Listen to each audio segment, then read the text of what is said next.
Hi everyone, sorry for the missing slides. We're glad to be here today and to have this opportunity to present some of our latest work. And this work is done by R&D team at Belgium. Today's talk is titled ScaleSC, which stands for Scalable Single Cell. This is a super fast and scalable single cell RNA-seq pre-processing pipeline and powered by GPU computing. With ScaleSC, we aim to build a tool that not only faster, but also more scalable on very large data set.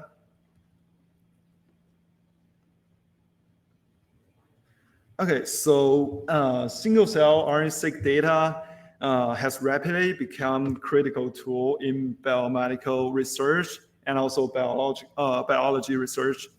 It allows us to study gene expression at a resolution at the single cell level. A typical single cell RNA-seq data analysis pipeline includes three major stages. So the first one is raw data processing. So in this type, we will convert the sequencing rates into the expression matrix. And then the second stage is pre-processing, so which includes quality control, normalizations, selection of highly variable genes, like PCA and batch effect correction, and more. And the last stage is the downstream tasks. There are various different downstream tasks, such as clustering, cell type annotation, trajectory inference, and differential gene expression analysis. Let me highlight a few examples of public single-cell RNA-seq database that are widely used by different research community. First, we have the single-cell portal from Broad Institute, which contains around 58 million cells across a wide range of studies and conditions. And the second one, there is a database called the Human Cell Atlas. I think this is a global institution aimed at mapping all human cell types. This database currently holds around 65.4 million single cells. It's pretty large. And perhaps the largest one is the Cell by Gene database from Chan Zuckerberg. It currently holds over 100 million single cells. I think it is the most extensive single cell database that we can use to perform single cell level studies. And there are also some specialized and smaller scale repositories, such as the Tumor Immune Single Cell Hub, which includes 6.3 million single cells, and also Single Cell Expression Atlas, which will have 12.7 million data.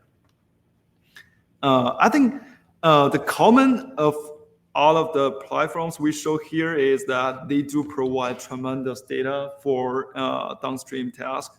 However, the pre-processing step, just the part that we convert the raw expression data is clean and normalized and then reduced to the expression matrix, has become a serious bottleneck, and especially when working with such large data set. And in recent years, we have also seen a lot of different new things. For example, the foundation models like SCGPT, SC Foundation, and GenCompBio, which are trained on millions of single cell profiles. These models aim to predict gene regulation effects or simulate drug response, much like how language model predict the next tokens, like how to predict the next sentence based on user inputs. In addition, I think AI-driven virtual cells models are also emerging area. For example, we are building word model for cells that can simulate cellular behavior, and this also requires a very large and multimodal data set to be trained data set. And not only those foundation models, but also these virtual cell models show the need for efficient preprocessing. These models can only be trained effectively if we can preprocess massive data set. For example, like millions of data or tens of millions of data. Traditionally, single-cell RNA-seq preprocessing is handled by tools like Seurat and ScaleSC. Seurat is a tool, it's very popular in our community, and GenCompBio is another one very popular in Python community. Well, both are powerful and widely adopted, but they're still struggling with the scalability. Once the data set grows beyond a certain size, for example, like 1 million of cells, these tools becomes really slow and memory intensive. So it's really hard to use. Sometimes it's even unusable.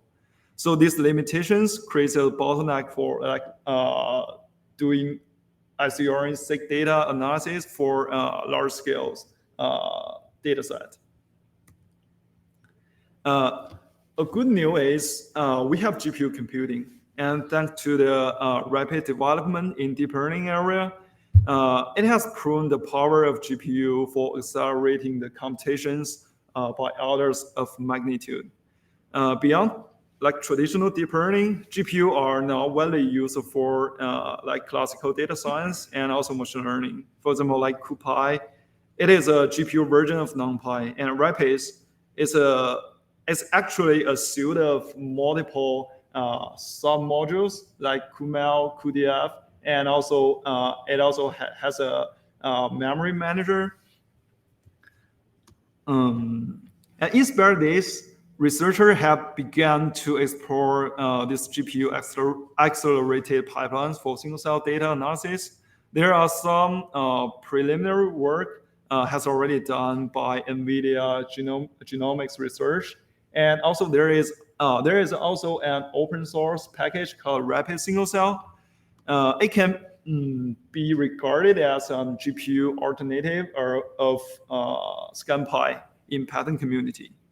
But I think all of these tools suffer some like special limitations, and I will introduce later. So I just give some comparison between like traditional single cell pipeline and also the Rapid is more advanced GPU pipeline. So for traditional CPU-based tools like Seurat and GenCompBio, it's really good for small data sets. However, when dealing with medium to large data set, they become very slow and memory intensive, like what I mentioned before. And also for Rapids, it do provide some benefits from GPU computing, but there are still several bottlenecks. I think although Rapids claims that they can handle larger data set by using RMM and also by using multiple GPU configurations, but based on our tests, we believe that RMM is great. It can borrow memory from CPU to enable like large-scale research, but it will slow down the performance by a lot when using in practice. And we also encounter frequently failures in our based on our test. And also for that multiple GPU support, actually it is good, but it requires you like user will have like many different cards, which will be very resourceful. I mean, it will become unrealistic for most of researchers groups and also institutions. So that's why we're going to like propose our method that ScaleSC can efficiently use GPU for accelerating the single cell preprocessing, and also we're able like user to perform all of things on a single GPU card. Okay, I want to introduce some like existing bottleneck why we are not able to use Rapids and what does ScaleSC do. So I think the first major bottlenecks we encountered is is about this indexing issue. So like rapid single cell relies heavily on CuPy. It's like what I mentioned before is a GPU version NumPy, and I think rapids use CuPy to manage sparse matrix efficiently. However, CuPy has an inherent indexing limitations, cause it to struggling with larger data set. Just like I just put the source code there, and we can see there is a integer 32 data type for that index pointer. So I think, and this pointer means like when you have very large data, which will probably exceed the limitation, like the maximum number that integer 32 can host.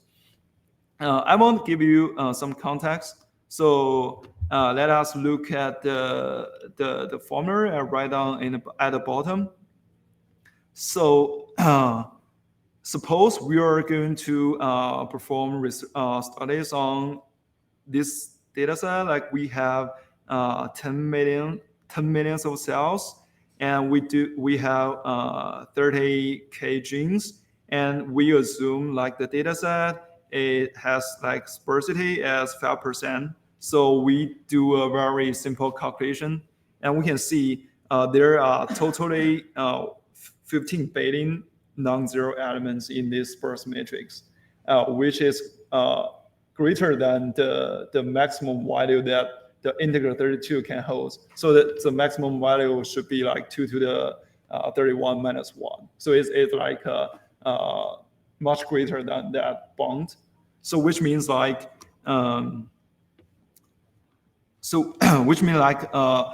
mean, this is exactly why rapid single cell fails to process such large data set. So this is the main reason. And but we really want to do something in our ScaleSC to overcome this issue. So, but given that the CuPy is a powerful tool for GPU computing, we don't really want to like completely break up with it. Instead, we designed ScaleSC to leverage CuPy strengths. Well, we are trying to like overcome the limitations, and our solution is trunk-based approach. So in ScaleSC, we break the large data set into smaller chunks. I think this is already done in most cases, since like data sometimes comes with multiple files, and each of them represents an individual sample.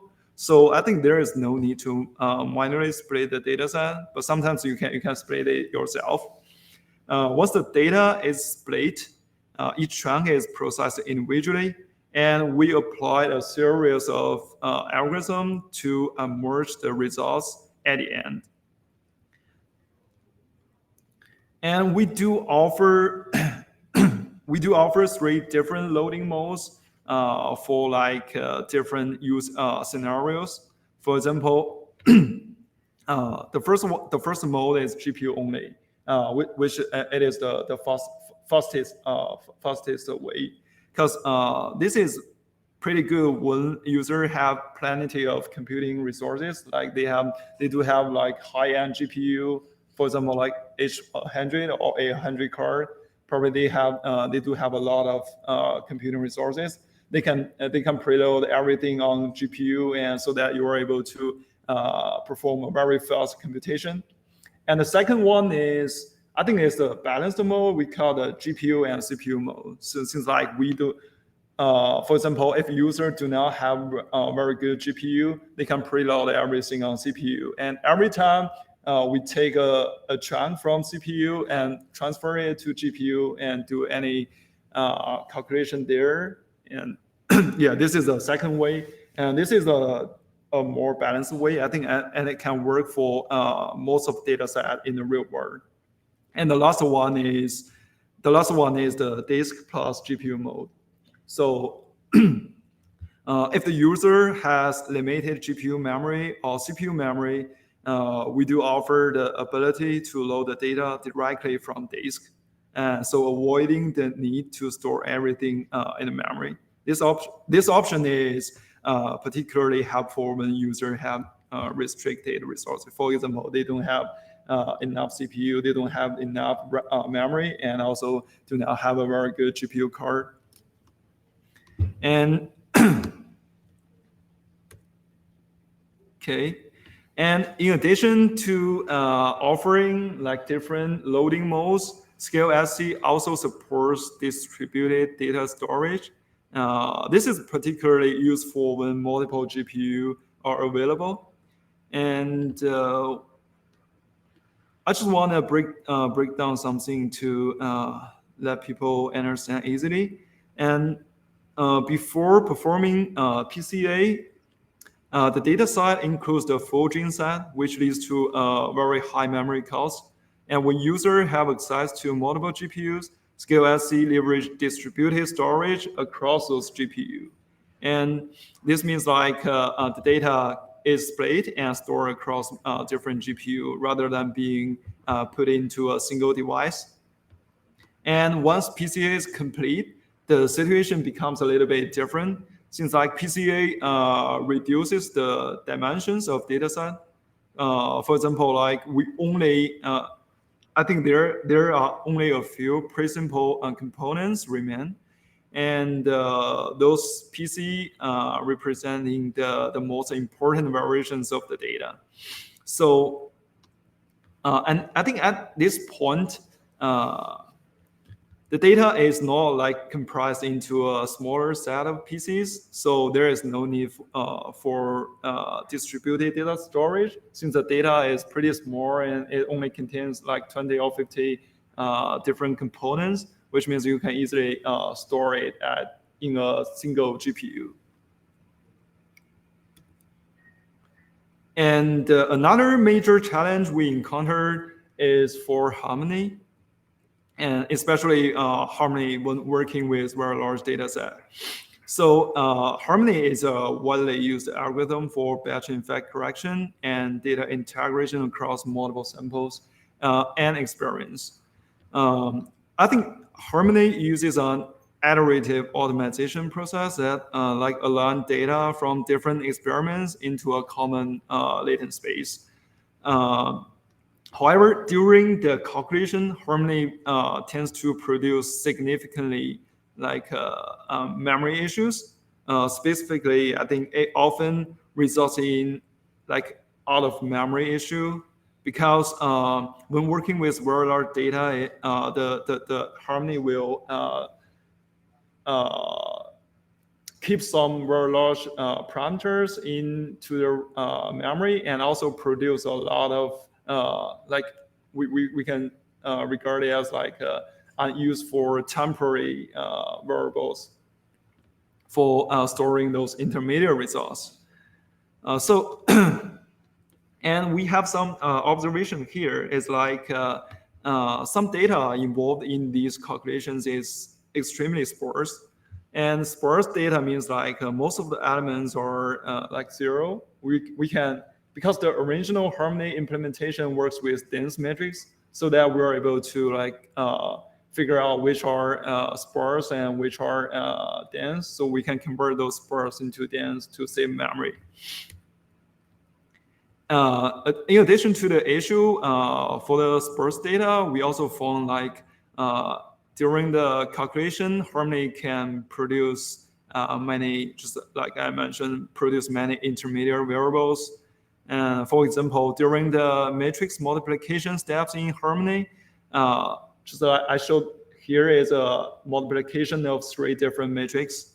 And we can see when calculating the first 2 matrices, it will result in 2 million by 1,000 matrix.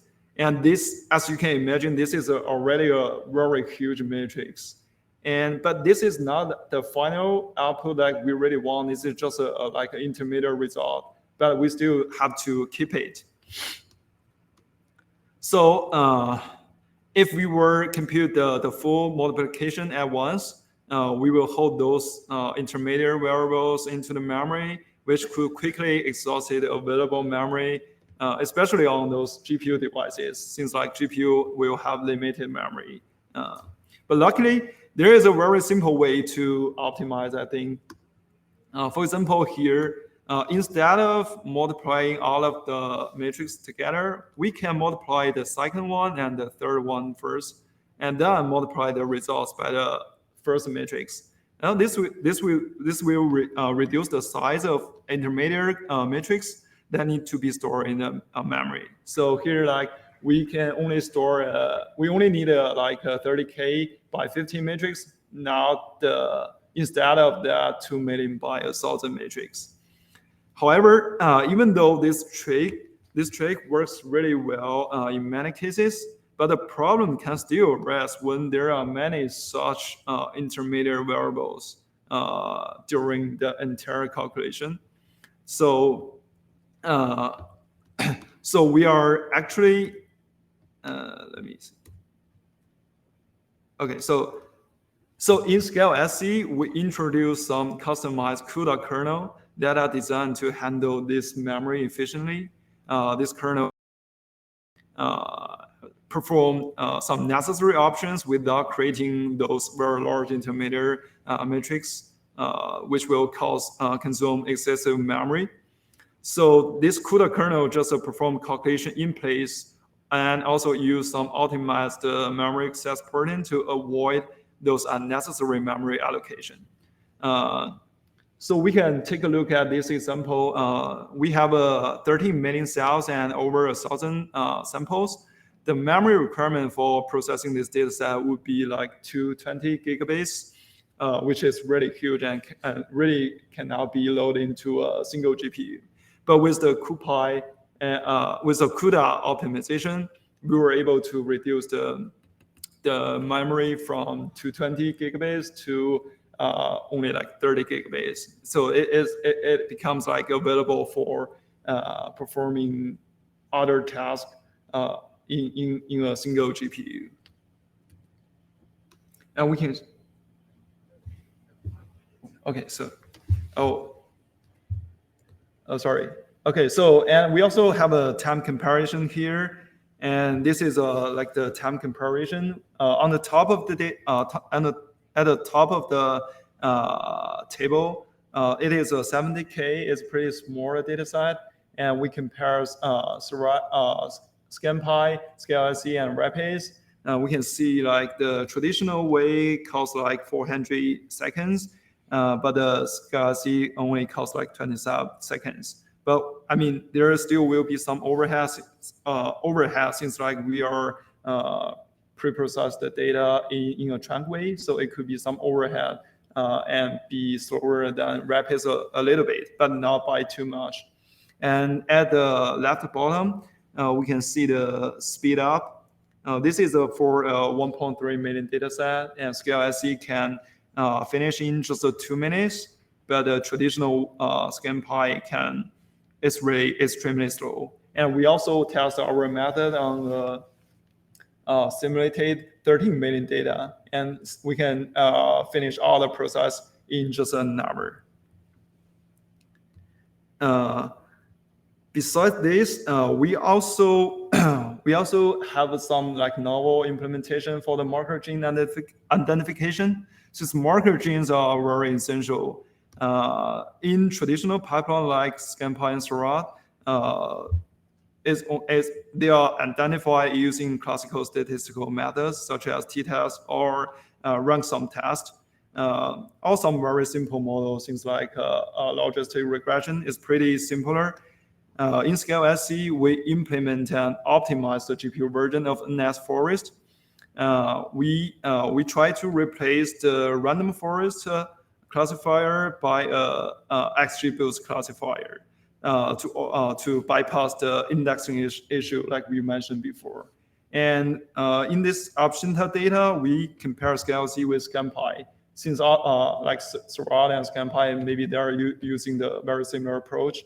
And we can see on the left figure, ScaleSC can get like very clear gene markers, and this it can be proved like better than the ScanPy, the classical statistical way.